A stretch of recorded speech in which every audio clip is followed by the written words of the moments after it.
Now, today our contributors are going to be speaking from all of these perspectives. They shall be talking from personal experience, they shall be talking from vicarious experience, and from the academic research point of view. So, let us welcome our keynote speaker.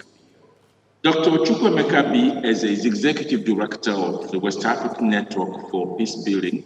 He holds a bachelor's degree in political science and a master's and doctorate degrees in peace and strategic studies. He has a bias for conflict early warning systems. Now, between November 2016 and May 2017, he served as the senior advisor on mediation and political dialogue to the special representative of the UN Secretary General in Guinea-Bissau. Dr. Eze has over 20 years' experience in peace building, political dialogue, early warning and conflict assessment, and intelligence analysis. He designed the early warning system of the government of South Sudan and is a WANEP lead interface in the operationalization of the ECOWAS early warning system, known as the ECO1, and the Africa Union Peace and Security Architecture.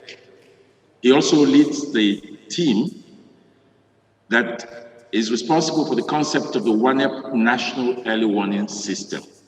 Dr. Eze is a pioneer deputy registrar and fellow of the Institute for Chartered Mediators and Conciliators. He's a fellow of the Society for Peace Studies and Practice and a fellow of the Danish Fellowship Program in Copenhagen, Denmark.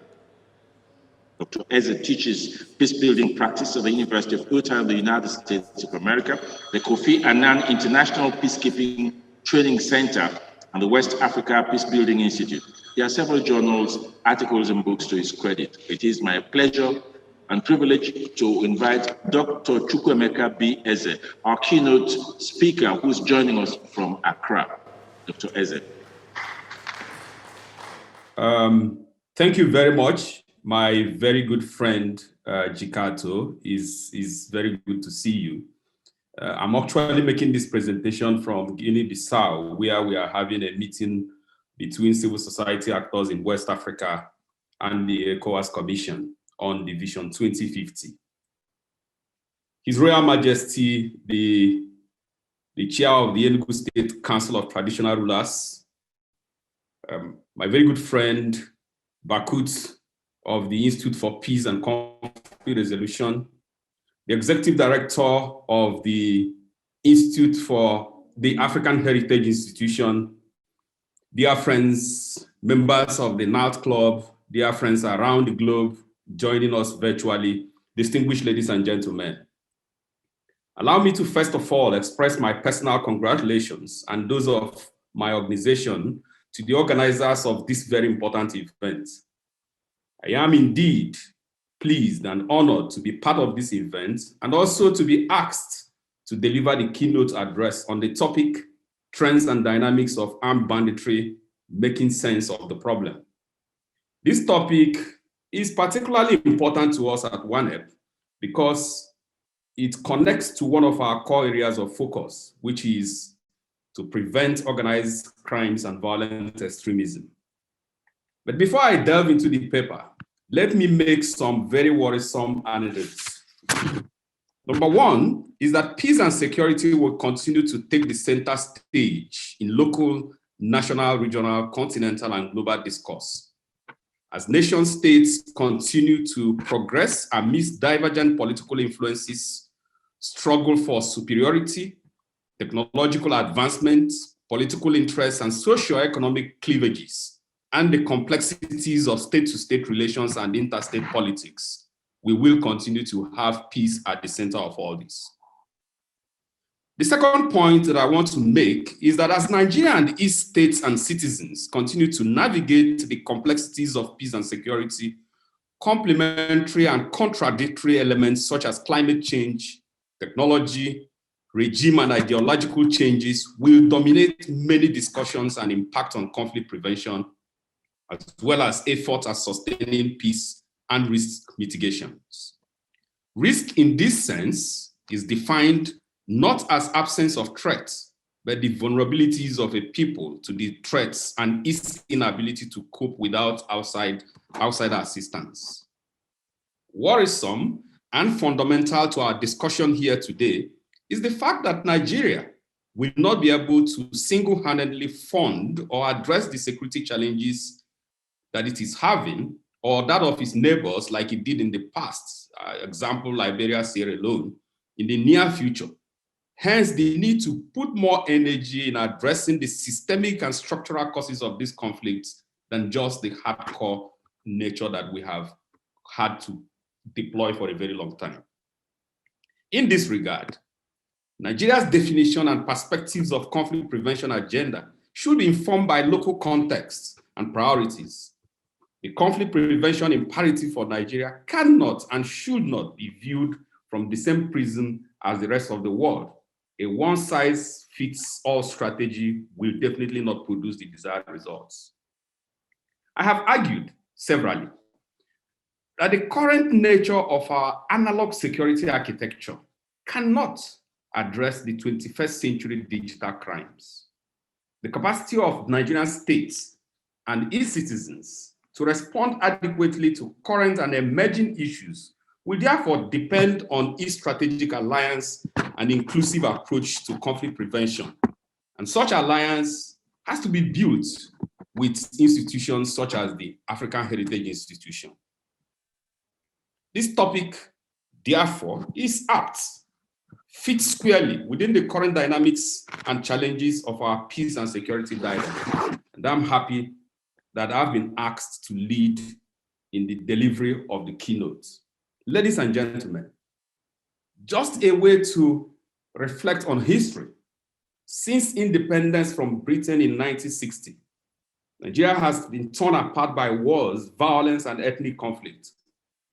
The most famous of these conflicts is, of course, the Biafra War, which erupted and sustained itself for nearly 3 years in 1967 to 70.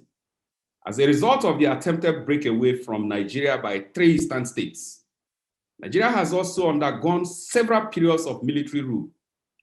Today, it is politically free, or so it seems to be. However, the situation is as unstable as ever and as violent as you can think. Political instability and anarchy, banditry, as well as corruption and governance deficit continue to confront the country at all levels.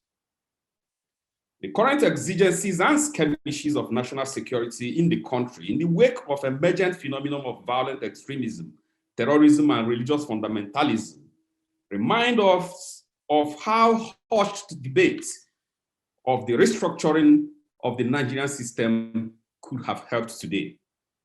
The rising rate of crime these days, especially kidnapping, acts of terrorism, violent religious fundamentalism, and of other forms of criminality, is so overwhelmingly terrific and reminds us all, but especially students of literature, of the Chinua Achebe's popular adage of the center can no longer hold and things are falling apart. Political and social rivalries, religious tension, inequality distribution.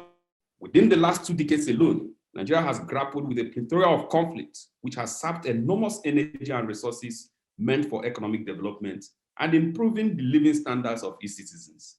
And you can all be reminded about the nexus between conflict and development, and how lack of development can endear conflict, and how the presence of conflict can even erode the few developmental strides. Armed banditry is on the increase across the country, but most especially in northern Nigeria. While the North Central region has the herdsmen militancy as a key security concern, the Northwest region has been hit hard by armed banditry. Therefore, my presentation will discuss some of the key trends and dynamics of armed banditry in the region, share some thoughts on why the problem would still persist despite ongoing interventions, how some of the ongoing interventions by the government is compounding the problem, and lastly, profile some ideas to address the problem. Let me now look at the trends and dynamics of armed banditry in Nigeria.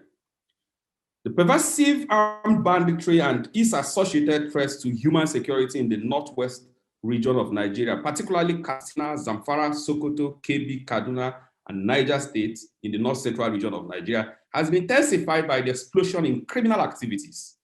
Apart from the indiscriminate killing of citizens, cattle theft, incidences of sexual violence, the upward trend in kidnapping has heightened the climate of fear and insecurity that undermines sustainable national development and security in the affected region. And let me just be very honest that this is going to continue because of the nexus also between these activities and the future food insecurity that is looming in the country. Makurdi, for example, Benue State, for example, is touted as the food basket of the nation.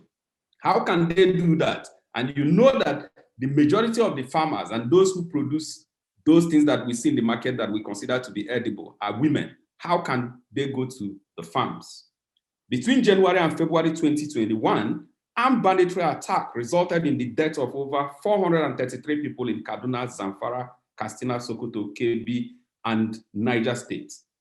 According to the WANEP National Early Warning Systems, in addition to the Northwestern region, accounted for the highest figure of kidnapped victims, and thus 571 out of the total 1,181 people kidnapped in the period across the country. The trend in kidnapping by bandits has raised concerns about the possible expansion of terrorist influence or the increased cooperation between terrorists and bandits, either for economic gains or ideological reasons. This perceived influence is reflected in the terrorist groups taking credit for attacks in the Northwest region that is largely dominated by armed banditry. So they are beginning to have some kind of alliance. The negative impact of armed banditry on economic growth and quality of life in the affected areas is worth mentioning here. Thus, the increasing insecurity has disrupted the livelihoods of communities and exposed displaced persons to the risk of radicalization, recruitment, and sexual exploitation by criminal gangs. Changes occasioned by the protracted violence generate concerns for action. As of June 2020, over 200 Kaduna, Katsina, Sokoto, while about 60,000 displaced persons have crossed the border to the Republic of Niger as refugees. However, provisions of humanitarian assistance for displaced persons remain a challenge. Factors arising from inappropriate shelters, irregular or zero food distribution, and poor access to health care and education, amongst others, are bound in the camp. Again, I want you to begin to understand the complex web in which we find ourselves. If people are out of school, it also gives you an idea about the future of the country and of the region we are talking about. Given the fact that farming is the mainstay of the local economies, the disruption of farming due to bandit attacks has also affected agricultural productivity, with serious implications for food security. Majority of the farming communities are forced to abandon their farms, and the few farmers who stay behind are subjected to taxation by the bandits before accessing their farms. Additionally, armed banditry is impacting negatively on the education of young people in the affected communities. In some instances, communities have withdrawn their children from schools, increasing the number of out-of-school children, especially girls, as well as high turnover of teachers. In the first quarter of 2021 alone, the number of out-of-school children increased to 10 million children from 6,946,000 out-of-school children recorded at the end of 2020. I said 10 million out-of-school children. And thus, an increase of 3 million, over 3 million. In March 2021, Katsina, Jigawa, Kano, Sokoto, Niger, Zamfara, and Yobe states shut down all boarding schools, especially colleges situated in volatile local government areas in the state, following a series of attacks on schools by bandits. These insecurities raise concern about the federal and state government capacities to protect the safety and security of people and students in the affected regions. For example, concerns about the safety of students suggests a gap in the implementation of the Safe School Declaration, endorsed and ratified by the President Mohamed Buhari administration, March 20, 2019. Let me now move on quickly to begin to make a sense of the problem. I think I like the way that it has been captured, making a sense out of the problem, because all of us are confused, as it were. Understanding armed banditry in Nigeria's northwest region requires examination of historical, socio-economic, and governance contexts, as well as the conflict dynamics resulting from the interplay of farmer-herder relations pertaining to access of land resources. While ecological changes and climate-induced pressure has increased conflicts in the agro-pastoral sector, the phenomenon also has linkages to banditry, and governance challenges, or what a lot of people have defined as leadership deficits. Aside castle rustling being a major trigger, illicit artisanal gold mining, proliferation of small arms and light weapons, and the existence of poor government-controlled forest areas also facilitate insecurity. This is further worsened by weak governance and poor security capabilities. Again, reflecting on my earlier allusion to engaging 21st century digital crime with analog security architecture. For example, banditry has increased in the rural areas in the northwest region due to little deterrence. Almost when you commit the crime, it is assured that you're free. Some of the communities are located in remote areas where there is little or no government presence. The situation is worsened by the absence of effective community policing mechanisms capable of addressing the peculiar security challenges of those communities. Lack of political will and operational challenges has rendered the state security machinery ineffective in tackling the scourge of banditry. The prevalence of banditry, coupled with the socio-existential conditions in northwest Nigeria, raises a fundamental question about the government's ability to govern effectively. The geography of the northwestern Nigeria has also influenced the high incidence of banditry. The region has vast, rugged, and hazardous forest lands which lack security presence. Some of the forests lie alongside the diverse porous borderlines, which is not well governed. The consequences is widespread nefarious activities often facilitated by criminal syndicates. Banditry also drives impetus from the poorly governed mining sector. Bandits have also exploited artisanal mining in communities by raiding mining sites for gold and cash. On 2nd March 2021, for instance, suspected armed bandits invaded a gold mining site in Maru local government area of Zamfara state and killed 22 miners, with over 100 others, including women and children, abducted. Promoting a declaration of a no-fly zone by the federal government to enhance security and halt illegal gold mining has not also helped matters. Hitherto, the erstwhile Minister of Mines and Steel Development, Alhaji Abubakar Bawa Bari, had revealed that between 2016 and 2018, Nigeria lost 357 billion naira from the illicit activities of gold miners and smugglers, and thus constituting a loss in revenue for the Nigerian economy. Despite the suspension of illegal mining activities in states like Zamfara in April 2029, mining activities have continued unabated. Furthermore, there are issues of complexity of some traditional rulers in the wave of banditry in the northwest region of Nigeria. This has led to the suspension of indicted traditional rulers, district heads, and village heads. However, the illegal activities perpetrated by some of these non-state actors have contributed to amplifying insecurity in several communities.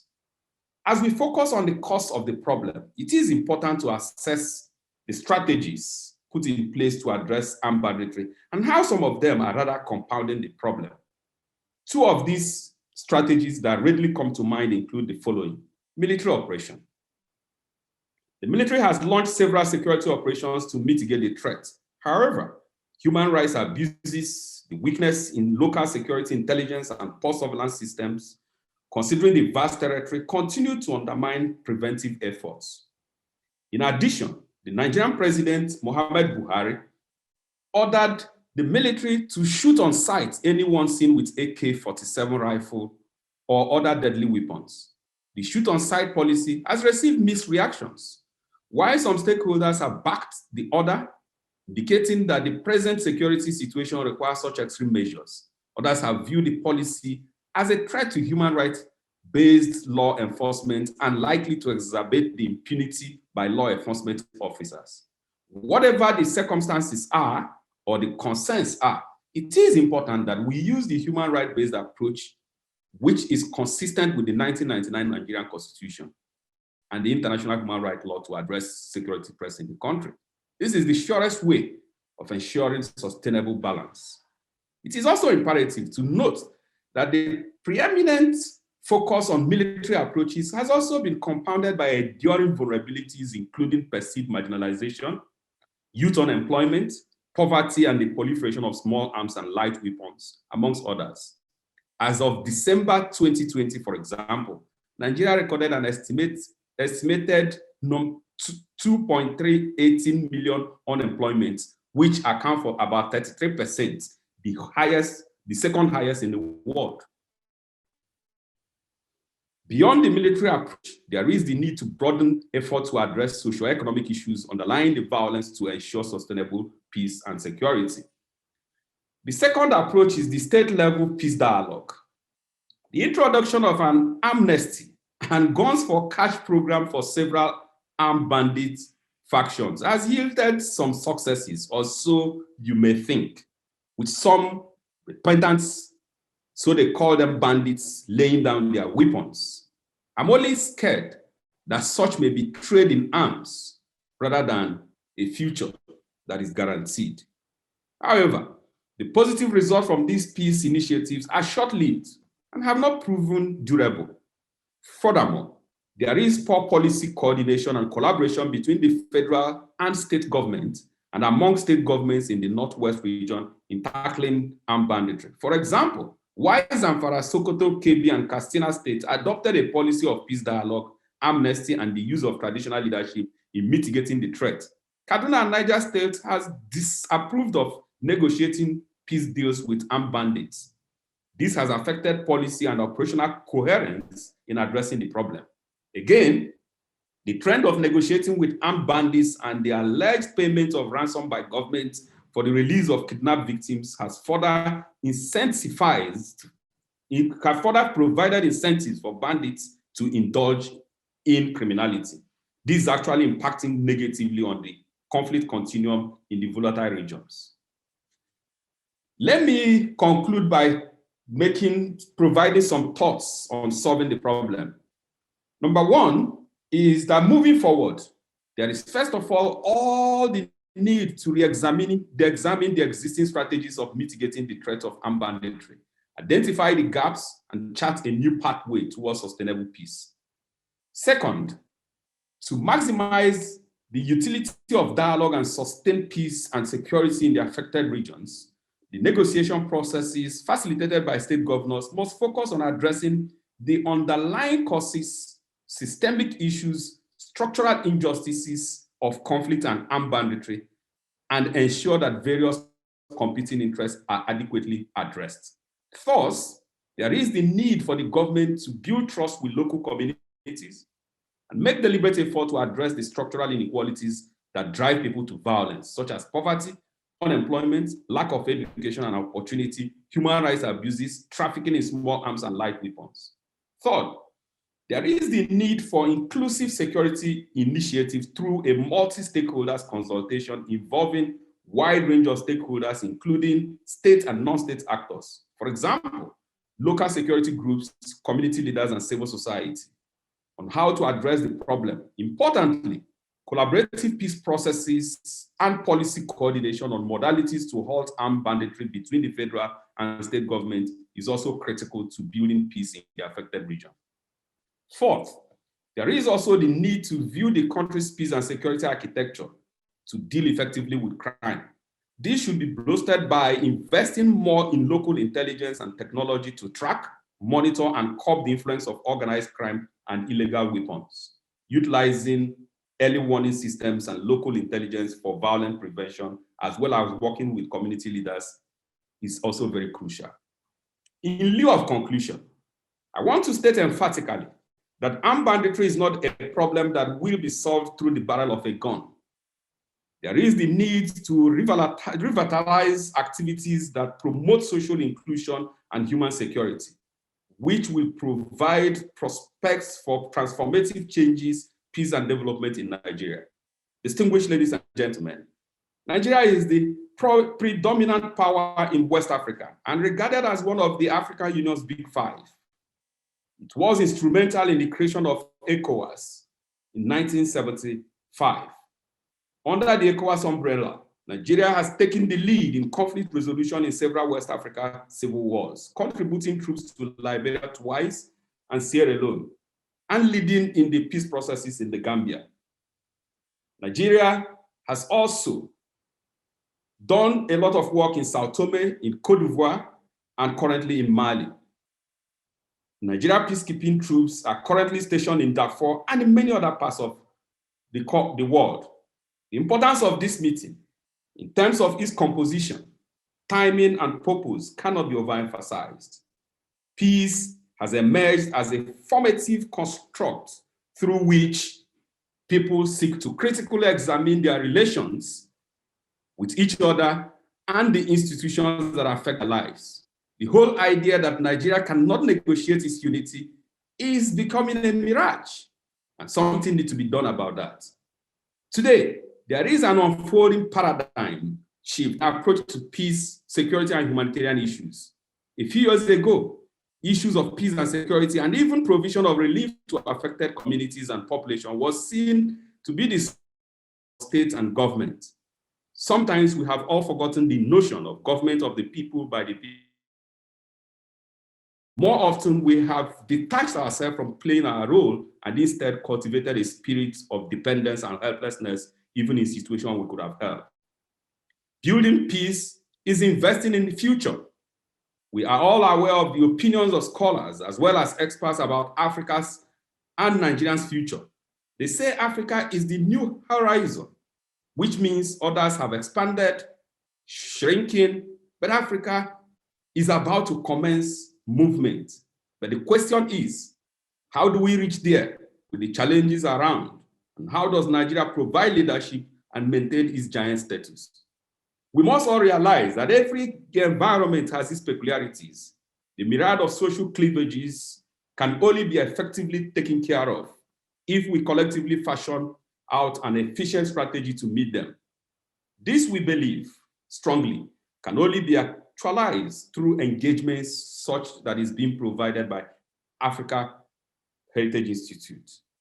If you look around here, we have men, women from all the 6 geopolitical zones and who from the academia, the civil society, or hybrid has been big players on issues that confront us.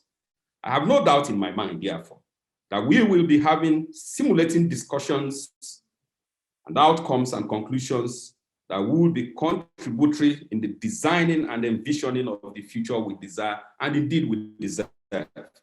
Let us convert in search of peace, as it was always better than bleeding in war. I thank you for this opportunity, and I look forward to future engagement.